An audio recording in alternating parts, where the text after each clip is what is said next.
आज के समय में होम्योपैथिक वर्ड के दो टाइप हैं। एक वो टाइप जो कि रियल वर्ल्ड में है, जो कि होम्योपैथी के प्रिंसिपल को फॉलो कर रहे हैं।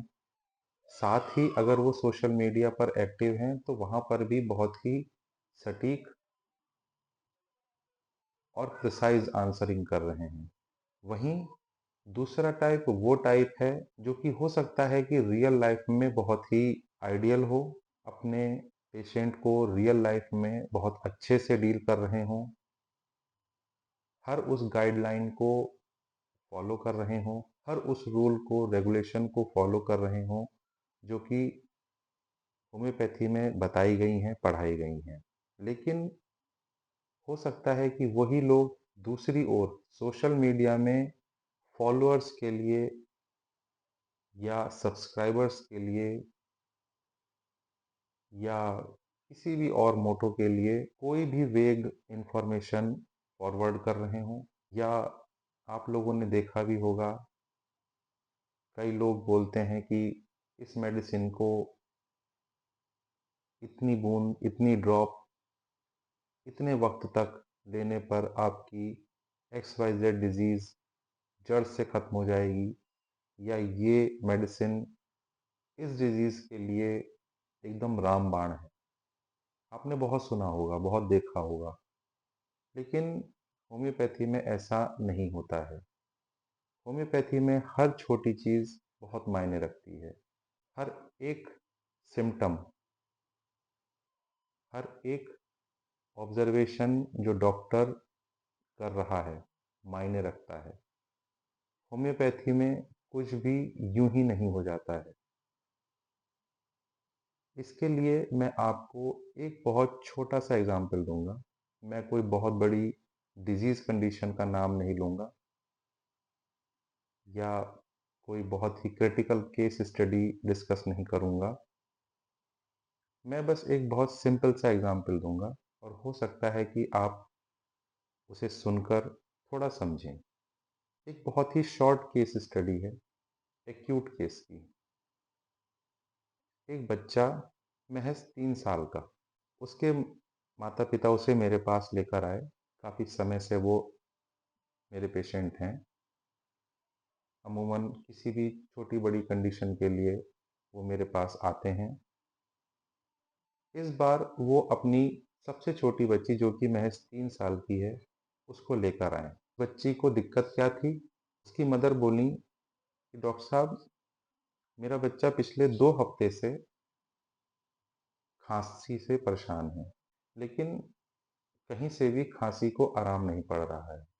मैंने उसकी मदर से क्वेश्चन पुट अप करे, बट ऑब्वियस है क्योंकि बच्चा तो कोई बता नहीं पाएगा कब आता है, कब से है खांसी, खांसी के अलावा क्या क्या दिक्कतें हैं, खांसी शुरू होने से पहले कोई दिक्कत थी, कोई मेडिसिनल हिस्ट्री थी। कुछ नहीं डॉक्टर साहब, अचानक ही एक शाम इसको खांसी शुरू हुई। हम इसे बिल्कुल पैक रखते हैं, अपनी तरफ से पूरा ध्यान रखते हैं। टॉफ़ी चॉकलेट जो भी बच्चे गड़बड़ करते हैं वो भी हम पूरा ध्यान रखते हैं कि ना हो। फिर भी डॉक्टर साहब, ये हमारा बच्चा हर 15 दिन में, हर 20 दिन में, पिछले कुछ महीनों से बार बार ये रिपीट हो रहा है।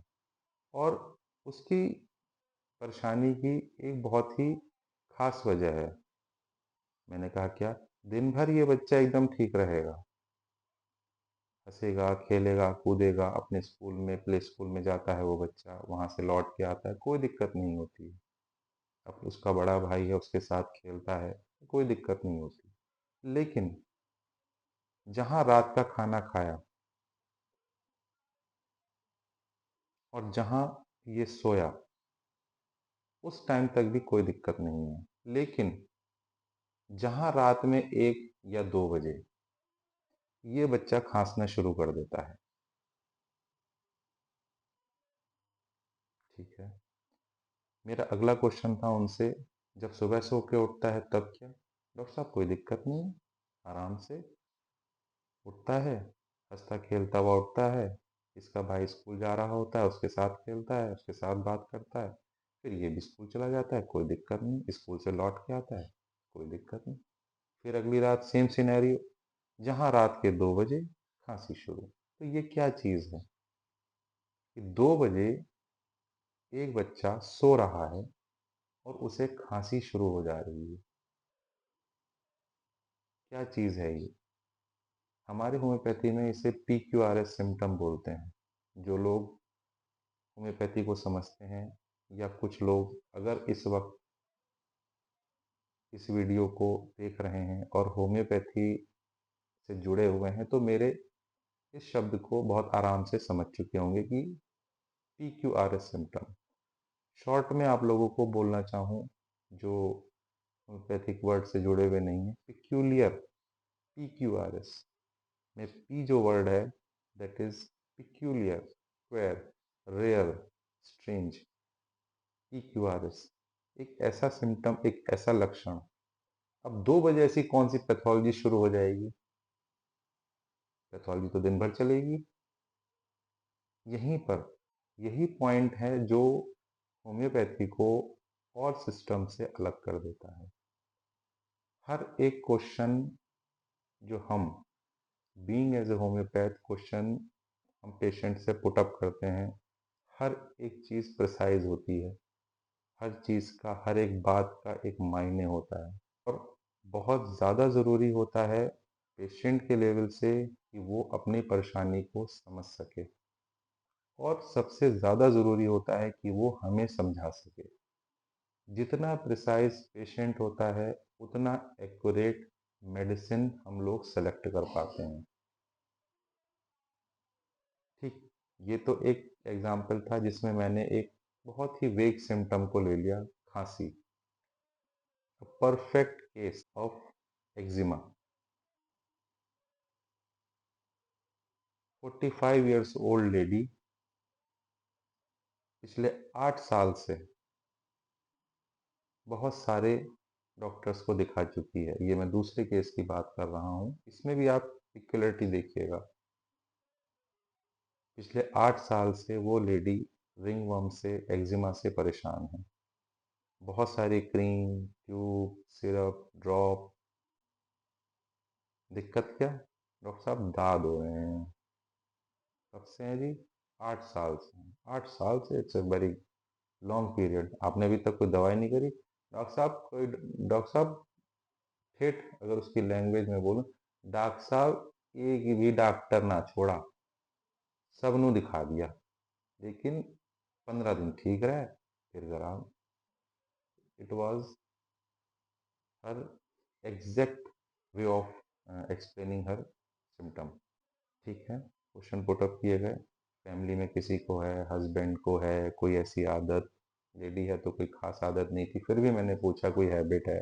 आजकल बहुत सारी हैबिट्स लोगों में आ चुकी हैं। नहीं जी, कोई नहीं, हम तो सीधे साधे साग सब्जी खाने वाले लोग हैं, मांस मच्छी तक नहीं खाते, हम तो बालाजी के भक्त हैं, हमने तो प्याज लहसुन तक नहीं छुआ। मैंने कहा, आस पड़ोस में कोई हो, कहीं परिवार में मिलने मिलाने गई हो, कोई परिवार से मिलने आया हो ना जी, कभी हुआ हो तो हुआ हो, लेकिन ये 8 साल से मेरे बगल में है, ब्रेस्ट के नीचे है, ग्वाइन रीजन में है, पीछे हिप्स पे है, उसने दिखाए बड़े बड़े पैचेस। फिर ऐसा क्या है? चलिए ठीक है, मैंने कहा खारिश, दाद, दाद है तो ऑब्वियस है, स्किन कंप्लेन है तो अ, खारिश होगी। जो बोले ना खारिश नहीं होती इसमें। तो मैंने फिर क्यों परेशान हो? बुरा सा लगा है, बस पसीना पसीना आता रहता है, खारिश तो होती नहीं इसमें। मैंने कहा आजकल कोई ट्यूब लगा रही होगी। ये पिछली सभी दवाइयाँ छोड़े हुए मुझे 3 महीने हो गए, पिछले 3 महीने से मैंने कोई दवाई नहीं की। फिर आपके बारे में मेरी पड़ोसन ने बताया तो मैं आपके पास आई। क्या है इस केस में ऐसा?